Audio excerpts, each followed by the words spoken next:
And admit everyone in the room.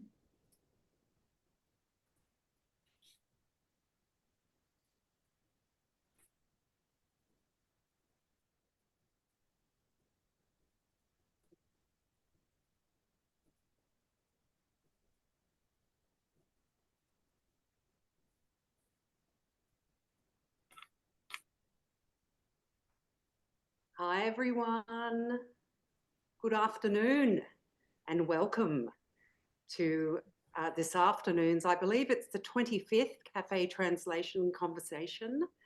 Is that correct? I didn't hand count. For those who don't know me, my name is Julia Polframan and I'm a co-lead of both the Living Labs Network and the Implementation and Translation Network.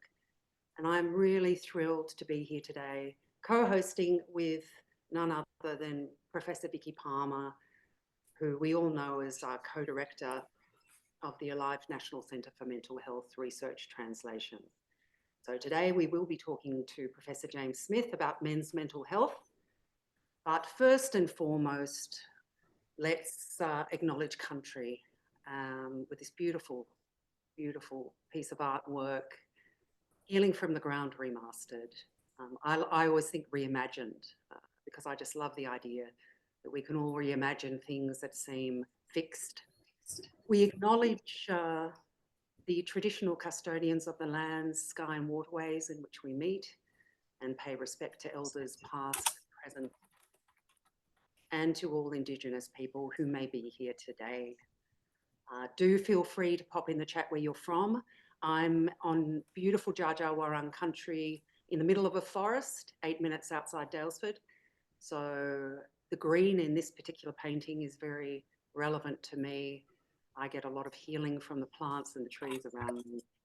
And I'm sure many of you can relate to this as well.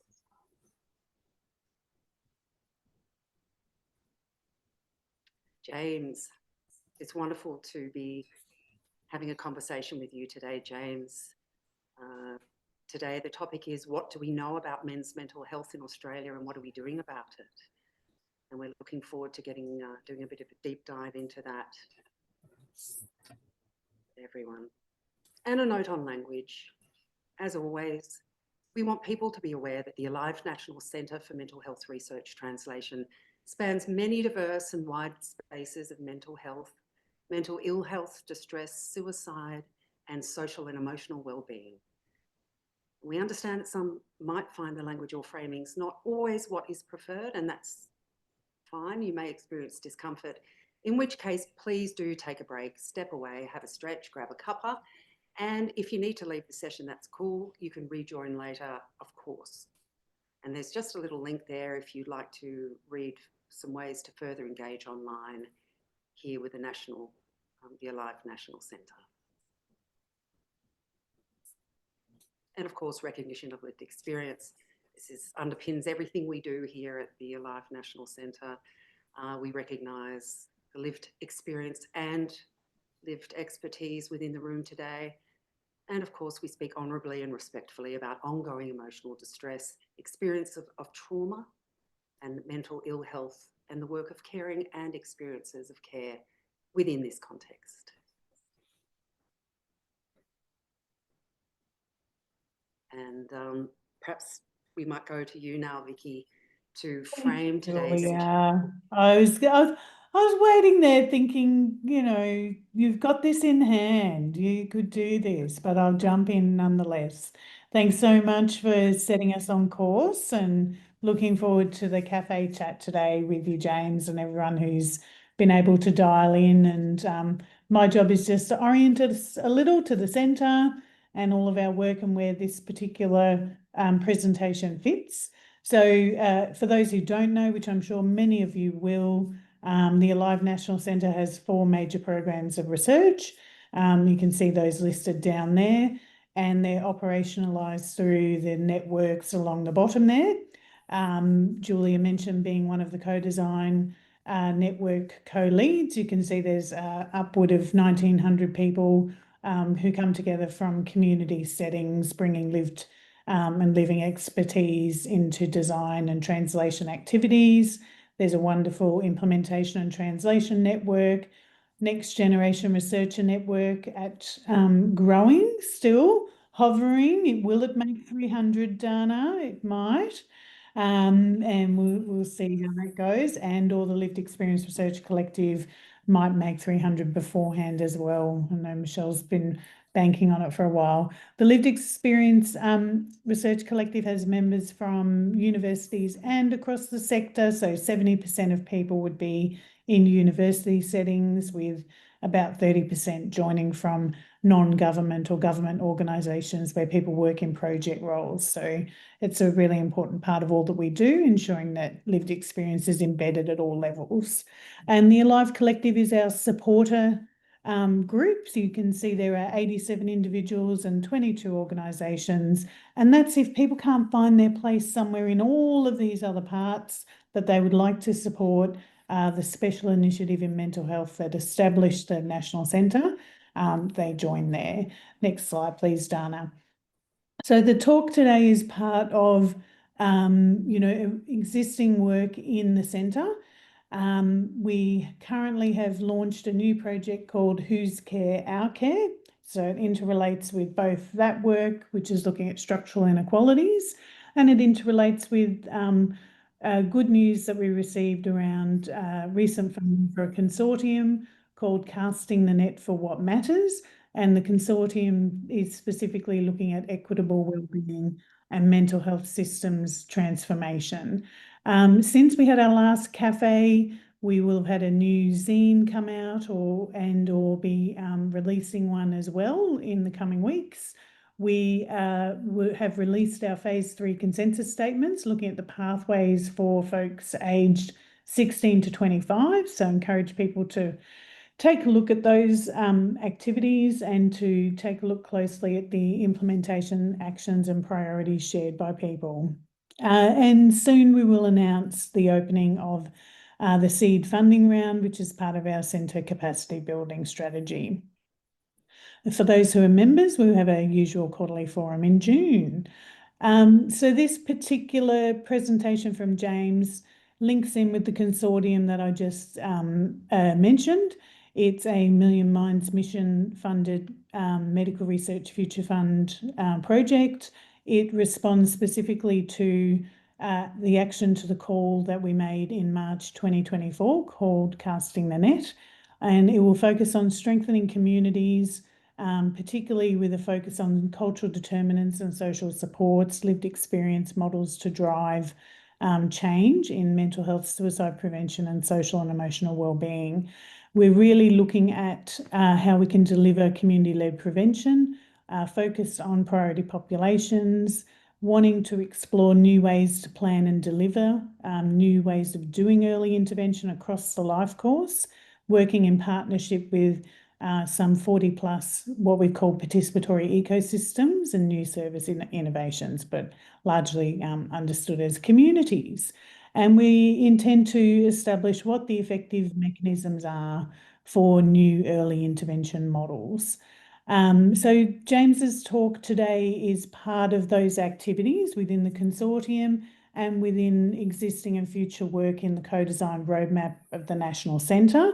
I mentioned those consensus statements that have been released recently. You can see here with the consortium that work will continue, and James in particular is looking at men's health and young males' wellbeing with some great colleagues, James. I will let you talk about all of that when you give your presentation, but there's always a team involved in all of these activities that we do. Just to sort of flag that the co-design framework of the roadmap entails gathering priorities nationally and every year. We undertake emotion mapping, and I'm just flagging that as we try to do things differently in terms of reaching agreement within groups. We run public co-design of the implementation actions around priorities, and then we release consensus statements and consider all of these things in light of the literature and policy as we need to. We call it public co-design basically to distinguish that with Julia and her role in the network. That's what we do all the time in terms of embedded design to translation. When we talk about public co-design, we say we're opening it up beyond our network membership. So I think that should be about it, Dana, just acknowledging that the roadmap and the future pathways have a number of different directions with the consortium funding. Working in parallel is the MPY Women's Council, who will look at new priorities and paths. But you can see there are a number of priority populations and agendas that are coming forward into the future years. So we're here today to hear more from you, James, and I'll let you carry that forward. I think, Julia, you might have the last slide there. Is that right? Yes, well, it gives me great pleasure to introduce Professor James Smith, who is an applied public health researcher with a long-standing interest in health promotion, men's health and Indigenous health and wellbeing. He is a Matthew Flinders Professor, Health and Social Equity, and co-director of the Health Equity Impact Program within the Flinders Health and Medical Research Institute at Flinders University, based in Darwin, Northern Territory. James is also a fellow and life member of the Australia Health Promotion Association. In 2024, James was awarded a prestigious Sachs Institute Research Action Award for his significant impact on health policy programs and service delivery in Australia. So over to you, James. Thank you very much, Julia and Vicky. Really appreciate that warm introduction. Now, I'm just going to see if I can share my screen. Hopefully I can. Can people see that okay? Yep. Okay, and we've got PowerPoint there. PowerPoint, but not quite the full one. That's okay. We will. Okay, hopefully we're all away now. Yep, perfect. Lovely. Listen, thank you very much for the introduction today and the invite to come and present at the 25th Virtual Cafe. That's exciting. It looks like that this is on timer and it's not meant to be, so I apologise in advance for that if it flicks through slides unintentionally. I would like to start off by acknowledging that I'm joining from Larrakia country and to pay respects to elders past, present and emerging up here in Darwin or Garramilla. Really beautiful time of year up here at the moment. We're just heading in to the dry season at the moment. And I also want to pay respects to any Aboriginal and Torres Strait Islander people here today as well. So today I'll just go over my background a little bit. We've already heard some, so I won't spend much time on that. I will provide an overview of men's health or men's mental health and wellbeing in Australia. But what I did want to say here is that I'm not going to give a big, long overview of social epidemiology and anxiety and depression. I'm actually going to focus a little bit more on other social and cultural determinants of health and how they influence men's mental health and social emotional well-being. Part of that we'll be talking about overview of masculinity scholarship, because that's a really important or gender is a really important social determinant of health for us to understand when we're talking about men's mental health. I'll then provide some of my views around some of the national policy levers to focus on men's mental health promotion and talk importantly about some of the resources and promising practice, things that we're starting to see, because there is a lot that's happening in practice spaces, and I think it's really worth celebrating that, particularly within the context of casting the net and some of the partners that are involved in that work as well. So a little bit in terms of my background, we've already heard that I'm applied public health researcher based at Flinders. I just wanted to say that I'm a non-clinician. So I've got a strong background in health promotion, but I don't come from a clinical background, but do collaborate and work alongside a lot of clinicians. Have worked in both men's health and health promotion spaces across research policy and practice for about the last 25 years or so. I grew up in Tasmania, but I've lived in the NT for the last 17 years and did most of my studies in South Australia in Adelaide. Husband, and I'm a father of 5, 4 of my own and 1 stepdaughter.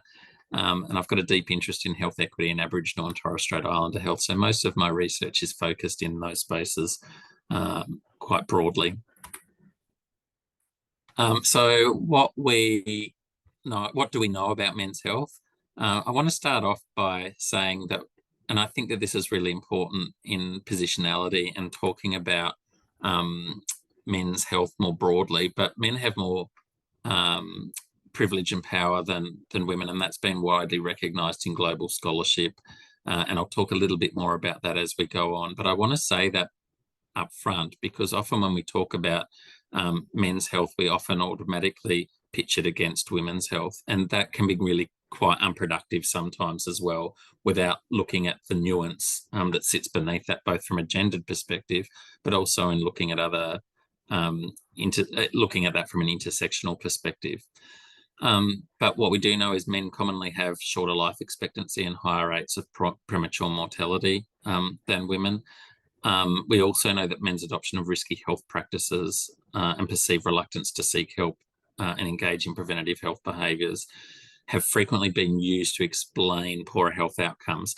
And that's important because that's often a driver within policy context. So again, I'll come back to that later on, in that we often have a very individual focus around blaming men for not seeking help or not using health services in the way that we do that, or we blame them for the health practices that they adopt in terms of risk and so forth.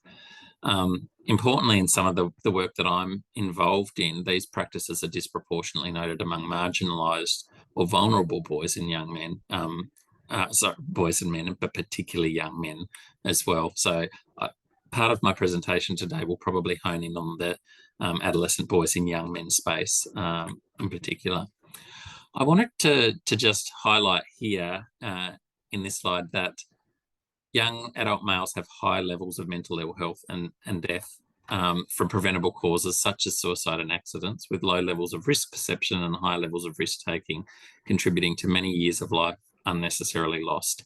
That's a direct statement from the National Men's Health Strategy. So I wanted to use that as a bit of a framing up front to say, we do recognise within a policy landscape that this is a problem, but when we go and look at the resourcing, again, which I'll talk to a little bit later on, we'll see that it's grossly inadequate to deal with the issues that I'll outline throughout the presentation.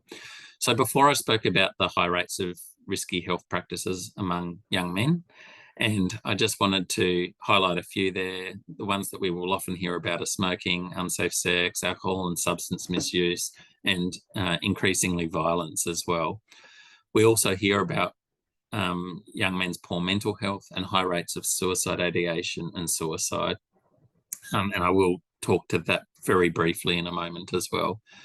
And alongside that, there's some significant challenges associated with health and social services access, which impinge on help-seeking practices.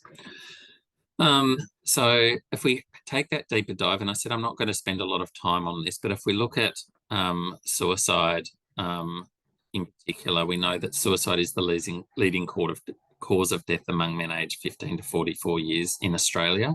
And it was the third leading cause of death among men in Australia between 2020 and 2022 across all age categories, estimating to that being about a 34.9 years of lost life. So that's an incredible loss of life that we're talking about. And that's exactly what we're going to, what we would like to see change as we head into the future. And hopefully the work around casting the net, we can really start to unpack that a little bit more.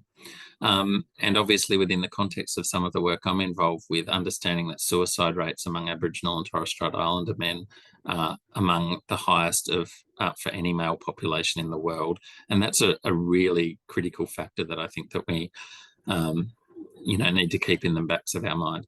Some of these facts that I'm talking about today, and one of the reasons I'm not going to go into broader detail, is that Movember released a report last year, The Real Face of Men's Health, 2024 Australian report. I'd really encourage people to go and have a look at that report. It's accessible online, but it really covers much of what I will be talking about today. one of which is this heat map. And I think that this is a great illustration. So congratulations to Movember in the way that they've pitched this, particularly in the lead up to the election, because it was really important as part of their election platform discussion. But what it shows when we look at male age standardised male premature mortality across Australia, and when we look at that from an electoral division, all of that red there is where we see the greatest impacts. I guess the main thing to show here is that all of those green bits, and I know they're hard to see, but those green bits that are all centred in and around state capital territories are where men are doing better. So we know that men are doing better in urban centres or in metropolitan spaces, and that's largely because of access to health services, what is available to them to access.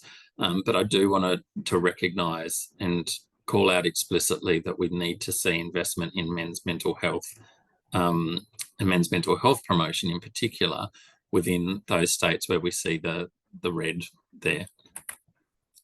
I also wanted just to touch briefly around intersecting risk factors, and I use alcohol as an example here, but just to look at a few of the things that we know. And again, this is drawing on some data from 10 to Men, which sits within, so that's the Australia's longitudinal study on male health that sits within the Australian Institute for Family Studies. And they've been doing some deep dives into some of the longitudinal data that they have collecting through that study, one of which most recently was around Australian male alcohol use and harm prevention across the life course. But you'll see here some stats around alcohol and other drugs, and I just wanted to put those up there again to keep in the backs of people's minds some of those comorbidities, those intersections. We often will just think about mental health, but let's think about alcohol and other drugs, those integrated systems, the ecosystems that connect with some of the work that we're talking about here as well. I also, and you know, for those of you who know me, you will know that I have a deep interest in health equity or health and social equities. So I think it's also important, on top of the sort of gender lens that I'm talking about in the men's mental health promotion space, to be thinking as well around what are the groups of men that we know have the most, you know, significant needs in terms of supporting mental health and social emotional well-being. And I've listed some of those there. There are certainly many others as well. So, you know, it can be detrimental by putting up a list like this. But what I wanted to say here is that we need to start thinking about some quite targeted approaches in terms of men's mental health promotion and what that can look like for different groups of men. And I just wanted to holler out there in terms of particularly Aboriginal and Torres Strait Islander male, some of the work that Kutsi Canuto has been leading in this space, including the review that I've got there as well, that can help guide some of the actions that we might want to move towards. A very quick note from me here in terms of gender equity and men's health. As I mentioned earlier, there is often this, sorry that it keeps going forward. There is often this pitch of men's health against women's health, particularly when we talk about gender equity, and that can be a little bit unproductive. So my preference is to talk about equity within the context of men's health, and often those priority populations that I mentioned before. But I did, and as you can see there, I've written in this space previously around equity, gender and health, what that means in terms of global men's health promotion. But what I wanted to say here as well is that some of you may be aware that the Lancet Commission on Gender and Global Health released a report last month in April. And a quote in that report is that confusions and contestations about gender and gender equality profoundly affect how gender gets inadequately addressed in global health policies, programs and practices. And this is really important from a men's health perspective, because we often hear gender equity or gender equality, and we often equate that to women and girls. And certainly the report, the Lancet report, has only mentioned, I think, men in it 4 times as in totality.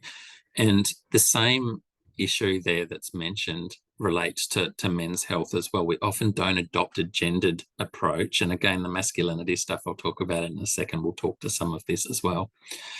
So we know that boys and men are actually seldom mentioned.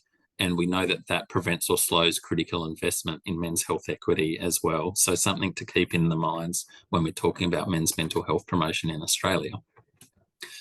Now, I'm going to shift slightly here and talk a little bit about some of the masculinities scholarship and what that's looked like over time. So many of you will be familiar with the concept of hegemonic masculinity. So that's has, and for a long time, been a dominant explanatory framework, particularly in the social sciences, and has focused on norms and traits. So, you know, the work of Connell has been hugely influential then right back from 1987, when there was quite a lot of work being, really when Connell started the discussion happening. And it was focused back then on notions or norms or traits around stoicism, being macho, restrictive emotionality, etc. We then saw a shift in Connell's own explanations around masculinity to head towards masculinities, and that there are these contested masculinities as well. So moving away from that sort of singular notion of hegemonic masculinity, although society as a whole was still quite caught up in that sort of earlier 1987 definition, and to an extent still is, but I'll talk again more about that as we go through. What we saw in the early 2000s, 2000 to about 2010, was some discussion around alternative and multiple masculinities. So that was a sort of extension of the contested masculinities. It's saying that we need to make space, that all men aren't the same, etc. So that was a great shift to see, particularly for some of those more vulnerable and marginalised groups of men I mentioned earlier. What we've also seen, though, is a significant increase in scholarship around toxic masculinity and explicitly traits that are socially destructive, such as misogyny, patriarchy, homophobia, and violence. We really saw an upswing. So there's been a lot of work in this space over the years, but we saw a significant upsurge in the use of that term toxic masculinity from about 2015 onwards. So really only in the last decade. It might not seem like that for some people, but from an academic perspective, that's important. The reason I mention that is that was something that particularly the media latched onto very quickly in terms of the way that it positioned men and masculinities, including that relating to men's mental health. But what we've seen since there, particularly from more of a pro-feminist standpoint, is and that's emerged out of particularly the domestic family violence space, is more discussion around healthy or progressive or positive masculinities. But healthy masculinities is the more recent term, I guess. And that focuses on positive attributes, and it's being used at the moment to really change societal thinking around responses to domestic and family violence. And we've seen that from 2020 onwards, and I'll point to some of the scholarship in that space shortly. We've also got the work that Jesuit social services have been doing, not just here in Australia, but there's been work around the man box globally, which is about re-examining what it means to be a man in Australia, reconceptualizing ideas of manhood and how boxed in or not men, particularly young men, are. Alongside all of that, there's been the emergence of masculinities scholarships. I've sort of gone through the timeline there, but I wanted to bring it back to sort of more of a men's health promotion space. So certainly some of the early work that I did, in fact, this is one of my first papers, was Beyond Masculine Stereotypes, and thinking around how we can create spaces to engage men on their terms and that recognises that diversity. More recently, as I've said a few moments ago, in the Healthy Masculinity Scholarship, there's a great article there, a critical stocktake of community-based health masculinities programs in Victoria. And Victoria has very much led the way in this space. And so a call out to Michael Flood and colleagues there, Shelley and Amanda, who have done some amazing work in this space, but also the work that people like Zach Seidler have done. That's one of his recently released books around masculinities and mental health in young men. So for those that don't know Zach, he's got a sort of joint position between both Movember as their global director of research, but also works for Origin as well, and does some great work there along with multiple other colleagues. Just in terms of that healthy masculinities shift that we've seen, I did also want to mention that it's gained some traction within a policy space. And here's an announcement from Amanda Rishworth, when was it? It was back in 2023, about an investment that at the time Department of Social Services was making in the healthy masculinities space. This is really important because what we saw here was that this healthy masculinities dialogue was being picked up by a different sector outside of the health sector. So it was more the social services space, and particularly around domestic and family violence. It wasn't driven by the men's health agenda that sits inside the sort of the health sector and or health portfolio at a national level. I think that's really important because it shows that there was a different sector engaging in this space in ways that it's been hard to get traction in a national men's health space, policy space. On that note, I did want to mention, for those that don't know, that we've seen 2 iterations of the National Men's Health Policy, although a name change to National Men's Health Strategy in the more recent one that was released in 2019. Within that, though, we've seen a very explicit shift from social determinants of health in the first one to more of a behaviour change and individual focus in the second one. So just bearing that in mind as well in terms of the way in which we can respond to men's mental health promotion from a men's health perspective. I'd like to think that it's a happy combination of both of those that we really need to see headway in this space.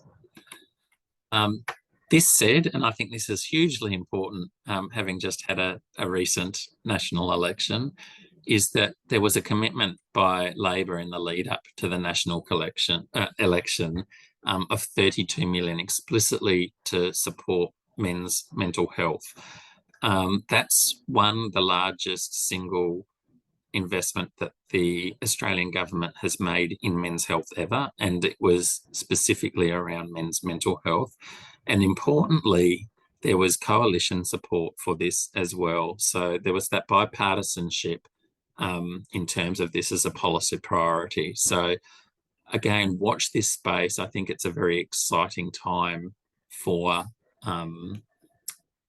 us in terms of the men's mental health promotion space in Australia at the moment. It would be remiss if I didn't start or didn't at least raise the focus around e-mental health and digital health. And I just wanted to highlight a few examples here. The work of Melissa Apozda, who's done some really extensive work around men and e-mental health in recent times, but also the work of Krista Fisher and particularly the report that was released by Movember. Again, I think that was just last month, on young men's health in a digital world. Both really important spheres of research at the moment, and super excited to see the growth in early career researchers in this space as well. So for a long time, certainly back when I started working in the men's health space, there was a handful of people that were working in this space, and we've seen a real groundswell in recent times of early career researchers, including female early career researchers that are working in this men's mental health space, and extremely welcome. And it's absolutely great to see the sector going in leaps and bounds in this space at the moment from a research perspective. I do want to just say briefly that there are various, parallel areas of research, if you like, that intersect with this. Definitely some of the work that's happening in fathering and fatherhood, the likes of Jackie McDonald and Richard Fletcher, and some of the work that they're doing in this space. Certainly around engaging men in health services. Kutsi Canuto, with his work in Aboriginal and Torres Strait Islander male health, is focused in that. And certainly Zach Seidler's work with the Men in Mind, which I'll talk about in a moment.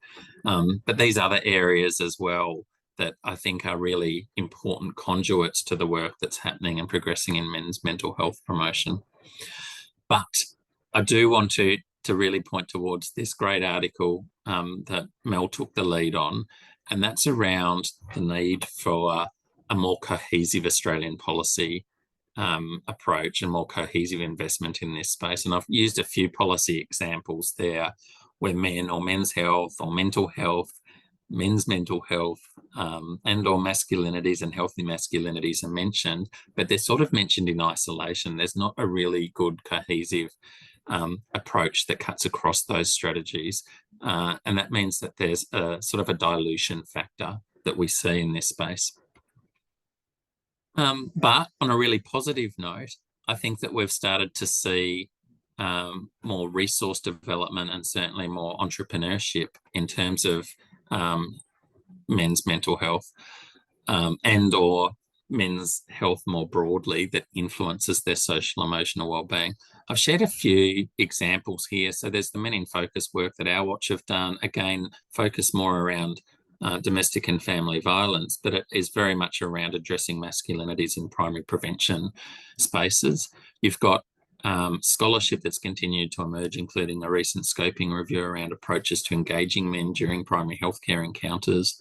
You've got the work that Movember and Zach have been working on, the Men in Mind work. Part of that Commonwealth Government investment or commitment of $32 million will be around really ramping that up in terms of getting more health practitioners to engage in that space. And you've got other organisations like Healthy Male that have also done some work around engaging men over the years as well. What I'd like to point towards now is the importance of learning from practice settings. And I really want to highlight two of the partners that will be involved in some of the work moving forward through Casting the Net.